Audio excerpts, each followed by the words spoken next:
Hello বন্ধুরা, সবাই কেমন আছেন? আসসালামু আলাইকুম। আল্লাহর রহমতে আমিও ভালো আছি।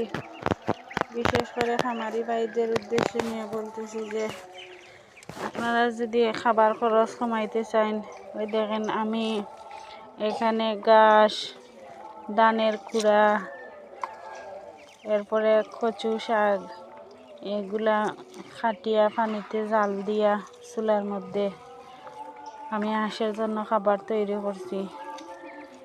আপনারাও চাইলে এইরকম হাঁসের বাচ্চাদের খাবার বানাতে পারেন, যাতে হাঁসের খরচটা একটু কম হয় খাবারের। এর জন্য বলতেছি যে আপনারাও চাইলে আমার মতো কচু শাক, ঘাস, ধানের কুড়া এইসব দিয়ে খাবার বানিয়ে হাঁসগুলোরে খাবাইতে পারেন। আর আমার যদি ভিডিওটা ভালো লাগে তাহলে আপনারা আমার চ্যানেলটাকে সাবস্ক্রাইব করিয়া আমার সাথে থাকবা। দেখেন কি সুন্দর আমার হাঁসের জন্য আমি খাবার তৈরি করতেছি। হাঁসের খাবার খরচ কমাতে আপনারাও চাইলে এরকম বানিয়ে আপনাদের হাঁসগুলারে খাবাইতে পারেন।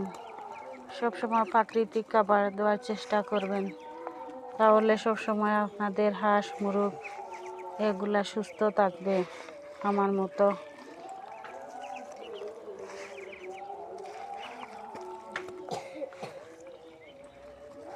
আমার ভিডিও ভালো লাগলে আপনারা সবাই লাইক, কমেন্ট, শেয়ার করে আমার চ্যানেলটাকে আপনারা সাবস্ক্রাইব করিয়া রাখবা। ওই দেখেন কি সুন্দর আমার হাঁসগুলা এই খাবারগুলা খাচ্ছে।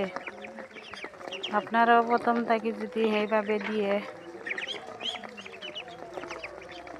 দিয়ে রাখেন, তাহলে আপনাদের হাঁসও এরকম খাবার খাইবে।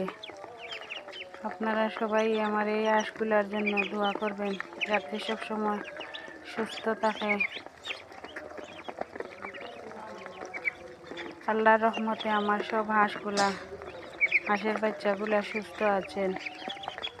আপনারা দোয়া করবেন যাতে আল্লাহ তাআলা সবসময় আমার এই হাঁসের বাচ্চাগুলারে সুস্থ রাখেন। আমি নিজে থাকিয়া এইরকম ছোটো থাকিয়া আমি এরকম করে আমার এই বাচ্চাগুলারে পালতেছি।